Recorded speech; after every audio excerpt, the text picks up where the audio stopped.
Et d'abord, je vous propose qu'on accueille Alex, 26 ans. Bonjour Alex et bienvenue. Bonjour, bonjour, merci. Et merci d'avoir accepté de témoigner ce midi sur Sud Radio. Ça fait bientôt 2 ans que vous vivez, comme tous les Français, cette crise du Covid. Quel bilan vous faites justement pour vous, à titre personnel, de ces bientôt 2 ans passés sous Covid? À titre personnel, le bilan, clairement, il est négatif au vu de l'environnement de travail, parce que c'est pas difficile, c'est des études, c'est le travail, c'est construire notre avenir.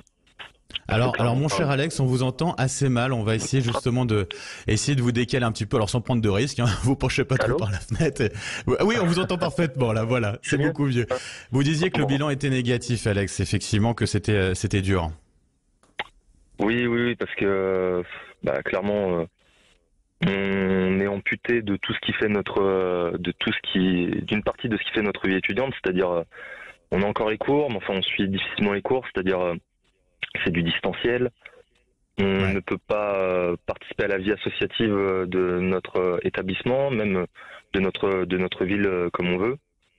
On peut plus voir les copains, c'est compliqué de voir la copine, le copain, enfin voilà. Bien sûr. On ne vit pas la vie d'un étudiant comme on devrait la vivre en fait. Et c'est dommage, c'est des super années d'une vie. Se passer son cursus avec ses potes, les relations avec D'autant avec vous les alors, profs. je crois savoir, Alex, que vous êtes un passionné de rugby, que vous faisiez du rugby et ça c'est ça. quelque chose qui vous a sans doute manqué. C'est ça. Tout ce qui est la vie sociale, le sport, tout ça, clairement, on fait une croix dessus. De toute façon, c'était fermé. C'était fermé l'année dernière. Ça fait saison blanche, pas que pour le rugby, mais pour plein d'assauts. Bien sûr. Là, c'est actuellement le cas encore. Il y a plein de clubs de rugby amateur, mais enfin, ça doit être pareil pour les autres sports qui sont en stand-by vu la situation actuelle sanitaire. Donc voilà, tout ça, c'est plus possible. Oui. Vous avez peur, alors, parmi ces bouleversements sociaux, affectifs, professionnels, psychologiques, vous avez peur que certains soient irréversibles? Comment vous le voyez, votre avenir, Alex, aujourd'hui? C'est irréversible dans le sens où déjà c'est une perte de temps, je trouve, dans nos études. C'est-à-dire, je suis sûr que ça a biaisé le parcours de plein d'étudiants qui n'ont pas pu vraiment... Vous-même Pardon? Vous-même? Ouais, moi-même, Ça vous concerne aussi, personnellement, je l'ai ressenti. Enfin, j'adore... j'aime bien l'école de base. J'aime bien la synergie qu'il y a entre les élèves, le contact avec les profs. Tout ça, c'était pas possible. Là, je viens de terminer un cursus de 2 ans, un BTS. Ouais. Donc voilà, c'était pile la période Covid. Enfin voilà, ça a commencé en même temps, quoi. Et ça s'est pas hyper bien passé. Enfin voilà, je me suis focus sur le boulot, mais ça n'a pas payé au final parce que je sentais que les conditions ne me convenaient pas, quoi. Parce que dans la tête, ça suivait pas, c'était difficile. Ouais, non, dans la tête, clairement. Et pour le coup, je suis pas le seul. On a parlé avec plusieurs étudiants. Il y en a avec qui ça... Enfin, le contexte actuel au niveau des études ne s'en fait pas vraiment ressentir. C'est-à-dire, ils s'accommodent très bien du distanciel, de voilà, être un petit peu seul justement et être boulot focus sur les études. Mais enfin, c'est pas le cas pour tout le monde. Il y en a qui ont besoin de décompresser, qui ont besoin de voir d'autres gens, de faire des rencontres. Et c'est bénéfique pour leur niveau d'études, je trouve. Moi, du coup, ça m'a pas vraiment aidé tout ça. C'est là où c'était voilà, c'est-à-dire l'année dernière, c'était pas de Noël, c'était pas de Nouvel An, c'était tout seul en train de réviser. C'était voilà. Ouais, et tout ça pour que ça paye pas au final. En tout cas, Alex, courage bien sûr pour la suite. Et puis un bon réveillon quand même. Vous avez prévu quelque chose avec des amis quand même? Ouais, ce soir du coup. Ouais. On se sent un petit comité, voilà. Covid oblige, mais voilà. Attention, bien sûr. Bon, en tout cas, profitez bien de votre réveillon et bon courage pour la suite, Alex. Merci à vous. Merci à vous. Au revoir. Allez, on poursuit justement avec Jean-Pierre Vouche qui est avec nous. Bonjour. Bonjour, et écoutez, courage pour Alex et les autres. Oui, vous l'avez entendu. Je rappelle pour nos auditeurs, je le disais tout à l'heure, vous êtes psychologue, clinicien, spécialiste des urgences post-traumatiques. Vous l'avez entendu, le témoignage à l'instant d'Alex. Il vous inspire quoi ce témoignage? Il rejoint les observations qu'on a pu avoir sur des jeunes qui ont été confinés, mais aussi ceux qui actuellement, parce qu'ils sont testés positifs, obligés de rester des fois seuls, complètement seuls dans leur appart, pour, on va dire, les tranches 18-25. Mais sinon, globalement, ce que moi j'ai pu observer et mes collègues, c'est un impact sur le mode de vie des jeunes, quoi. Et la peur pour soi, la peur aussi pour leurs proches. Donc la Covid, ça a imprimé une pensée mortifère, dans la durée quand même, parce que 2 ans comme ça. Le stress, ça entraîne aussi des difficultés psychologiques qui sont durables. Les médecins avec qui je suis en collaboration, ils voient des syndromes de stress post-trauma, avec donc des signes de grande fatigabilité. Et on observe que ni le sommeil et le repos ne semblent soignés.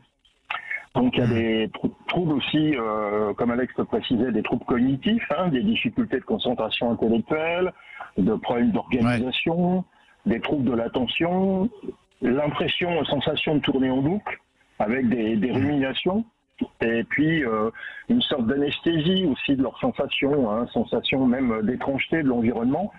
Je prends un exemple, un étudiant qui était à Édimbourg, il était tout le temps seul face à son ordinateur, il est revenu en France, il était complètement à côté de la plaque, il est venu consulter à cause de ça, quoi. Donc, mais ça veut dire, Jean-Pierre Vouche, quand on fait, alors c'est important sur les termes qu'on utilise, vous avez parlé notamment de syndrome traumatique, d'une certaine phase post-traumatique. Quelle différence on fait à ce moment-là entre un jeune qui justement subit une forme de dépression, qui est victime d'une dépression, et un autre qui va avoir justement, où on va parler de syndrome post-traumatique. Quelle est la différence entre les deux? Alors la différence, c'est que le post-trauma, c'est un trouble fonctionnel et qui n'est pas structurel, alors que la dépression va être structurelle. Et donc, ce qui est intéressant et positif, c'est que ces troubles-là sont réversibles sur le temps. Donc c'est le côté rassurant, c'est qu'ils n'en prennent pas pour 15 ans, quoi. Mais c'est clair que pendant 1 ou 2 années, on est déstabilisé. Avec adieu la légèreté, l'insouciance, l'humour, la patience, et puis les sorties entre copains, etc. Bon, moi je fais partie aussi d'un club de rugby sur la Baule. Je vois, les matchs sont annulés, ils fulminent dans leur coin, et on se revoit plutôt chez le kiné, parce qu'il y a eu beaucoup de blessés, pour essayer d'avoir des relations sociales à minima, quoi. Voilà, donc on voit quand même pour l'ensemble des jeunes, et même des plus jeunes enfants, des souffrances psychologiques avec une perte des facultés, atteinte aussi à l'intégrité, puis le sentiment de vide. Voilà. Donc, bien sûr. Et vous le disiez donc et vous le disiez, ce n'est pas en l'occurrence irréversible. Mais par contre, ça risque de laisser des traces sur le moyen terme, en tout cas, si je vous entends bien, Jean-Pierre Vouche. Ça, oui, j'irais ici et maintenant, et à moyen terme, oui. Et avec un trouble de l'altérité, un trouble aux autres dans le rapport avec les autres qui sont apparus, et aussi des troubles somatiques un peu diffus. On se plaint de ceci, de cela, alors qu'ils n'avaient pas ça jusqu'à présent, quoi. Voilà, donc, pour les parents qui nous écoutent, Jean-Pierre Vouche, et certains s'inquiètent peut-être pour leurs enfants, c'est quoi les signaux qui doivent les alerter éventuellement? Un repli sur soi, moins d'appels téléphoniques, ou alors des appels téléphoniques mais un peu dans l'urgence, avec des besoins de réassurance. Et puis des crises de larmes, voire des idéations suicidaires, on a pu en avoir. Et chez des jeunes dans la. Et vous avez eu une augmentation justement importante, c'est ce que vous constatez sur ces idées suicidaires, sur ces dépressions aussi? Alors oui, réactionnel. Donc je dis bien c'est réactionnel, c'est pas quelque chose d'installé dans le trouble de la personnalité. Mais on a eu une augmentation, et même moi, à ma grande surprise, sur des tranches d'âge inférieures à 18 ans. Donc dans la tranche 13-18, ils faisaient très très mal les alternances où on n'allait plus au collège, au lycée, voilà, donc ça entraînait, puis la perte des relations avec les copains, tout ça, ils s'en plaignaient énormément, quoi. Donc et les familles, confinées à une époque, donc ça augmentait les stress internes.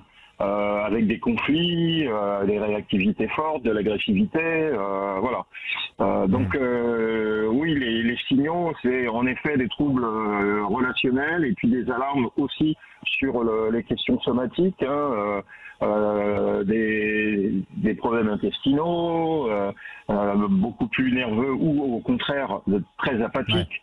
Ouais. Donc voilà, donc tout ce qui est un peu des changements par rapport à la dynamique du jeune habituel doit être une alarme pour les parents.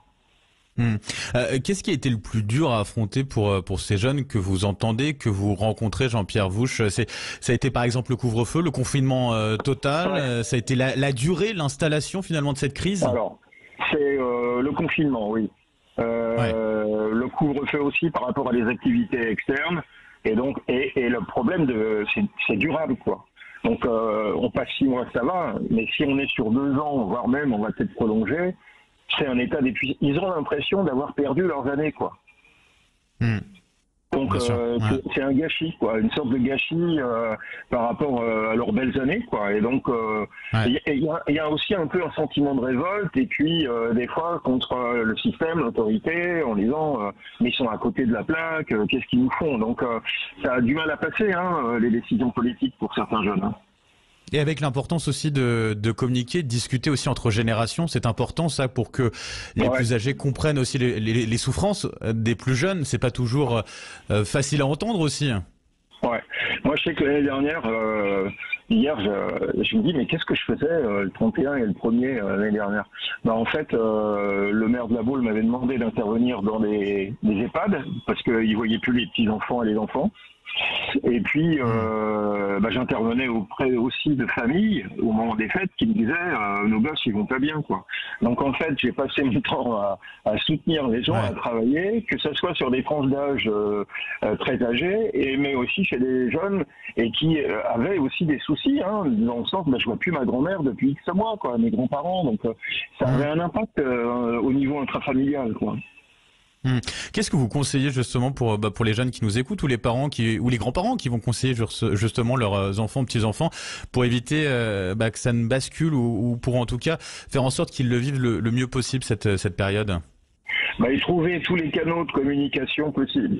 Donc si on peut pas les voir en présentiel, on peut se voir sur le net, on peut faire des vidéos. Voilà. Moi je sais qu'il y a eu une recrudescence des consultations vidéo. Ça m'a permis de travailler à distance, hein, donc sur la Suisse, Paris, etc., en province. Voilà, donc je pense qu'il faut et puis des courriers aussi, hein, pour parler de ses sentiments, des enfants vis-à-vis des grands-parents. Je vous vois plus, mais sachez que mon amour est toujours là. Enfin ça, c'est tous ces messages de renforcement. Les petits gestes, les petits messages. Ouais, et ça, il faut que ça trouve en effet des canaux très différents. Si on peut pas aller les embrasser dans tel ou tel lieu, hein, voilà. Donc ça, je pense que il faut être créatif là-dessus et puis pas remettre au lendemain parce que et comme ça dure, il faut démultiplier ça. Hein, et donc je conseille que les parents aident les enfants, petits-enfants à trouver tous les moyens de communication et de réassurance affective vis-à-vis des anciens et inversement, les anciens de trouver aussi le moyen de... je donne un exemple, hein, dans une EHPAD, il y a des parents, ils ont pris des photos des gamins, ils en ont fait un livre et ils l'ont envoyé pour cadeau de fin d'année, quoi. Moi j'ai vu les grands-parents, ils avaient les larmes aux yeux, en disant on les voit plus, mais là... ça va, on accroche avec eux, quoi. Bien sûr, et on donne alors un site internet santépsy.étudiant.gouv.fr pour justement se faire aider gratuitement. Il y a le chèque psy qui existe aussi depuis le 1er février pour les plus jeunes, pour consulter gratuitement un psychiatre ou un psychologue. C'était important aussi de le rappeler. Merci beaucoup Jean-Pierre Vouche d'avoir été avec nous ce midi sur Sud Radio. Mes bons voeux pour tout le monde et puis j'espère qu'on y verra plus clair l'année prochaine. Eh ben, on l'espère tous et merci à vous. Et je vous souhaite aussi tous nos meilleurs vœux pour cette nouvelle année. En tout cas, je rappelle pour nos auditeurs que vous êtes donc psychologue, clinicien, spécialiste des urgences post-traumatiques. Merci à vous.